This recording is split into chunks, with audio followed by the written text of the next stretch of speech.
اندر سکون کو دیکھنا چاہتے ہو، میں خدا کی قسم کھا کر کہتا ہوں نکاحوں کو سرکار دو عالم صلی اللہ علیہ وسلم کے طریقے پر لا لو، پھر آپ کو طلاق کے مسائل سننے کو نہیں ملے گے، پھر ساس بہو کے جھگڑے سننے کو نہیں ملے گے، پھر گھروں کا سکون ختم نہیں ہوگا بلکہ زندگیوں کے اندر برکتیں آئے گی، اور پھر اللہ تعالیٰ ان نکاحوں کے ذریعے سے نیک اور صالح اولاد دے گا۔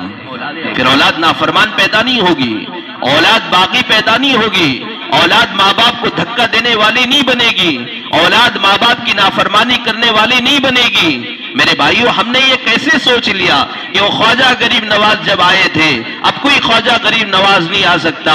ہم نے یہ کیسے سوچ لیا وہ بختیار کاکی جب آئے تھے اب نہیں آ سکتے؟ ہم نے یہ کیسے سوچ لیا کہ بایزید بستامی آ کر چلے گئے اب نہیں آئے گے؟ خدا کی قسم، اللہ کے خزانے میں ہزاروں بایزید بستامی ہیں، اللہ کے خزانوں میں حضرت خواجہ غریب نواز ہزاروں ہے، اللہ کے خزانے کے اندر ہزاروں اولیاء اللہ موجود ہے، مگر مسئلہ کیا ہوا؟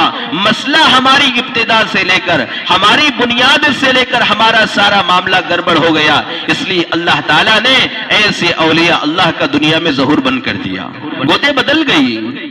حضرت بختیار کاکی رحمت اللہ علیہ، آپ مدرسے کے اندر گئے، آپ کی عمر غالباً 6 یا 7 سال کی تھی، مدرسے کے اندر استاد پڑھا رہے، بختیار کاکی کو بسم اللہ الرحمن الرحیم، حضرت بختیار کاکی نے بسم اللہ نہیں پڑھا بلکہ آپ نے اپنے استاد کو 20 پارے سنا دیے۔ استاد محترم ان کی والدہ کے پاس گئے، کہا کہ بختیار کو تو ہم نے بسم اللہ ہی پڑھایا تھا مگر بختیار کاکی نے 20 پارے سنا دیے، کیا معاملہ ہے؟ حضرت بختیار کاکی کی والدہ کہنے لگی جب یہ میرے پیٹ میں تھا میں روزانہ 20 پاروں کی تلاوت کیا کرتی تھی، کہ جب گودے صحیح تھی پھر اللہ تعالیٰ نے اولادیں بھی ایسی دی۔ میرے بھائیوں، نکاح کو معمولی عمل مت سمجھو، یہ خواہشات کے پورا کرنے کا نام نہیں ہے، ارمانوں کے پورا کرنے کا نام نہیں ہے۔ برسا برس سے علماء چیخ چیخ کر کہہ رہے ہیں اپنے نکاحوں کو سیدھے سادے انداز میں لاؤ۔ اس مجمع کے اندر پرانے بزرگ بھی بیٹھے ہوگے، ان سے پوچھو ایک زمانہ تھا نکاح نماز فجر کے بعد ہو جایا کرتا تھا، فجر کے بعد نکاح ہو جایا کرتا تھا، اور یہ لوگ خرافات سے بچا کرتے تھے، اس لیے زندگیوں میں سکون ہوا کرتا تھا۔ اس لیے آج جوڑا 65 سال کی عمر کا بھی ہو گیا مگر محبتیں اتنی ہی ہیں۔ کیا وجہ ہے؟ وجہ یہ ہے کہ ساری خرافات زندگیوں سے نکلی ہوئی تھی۔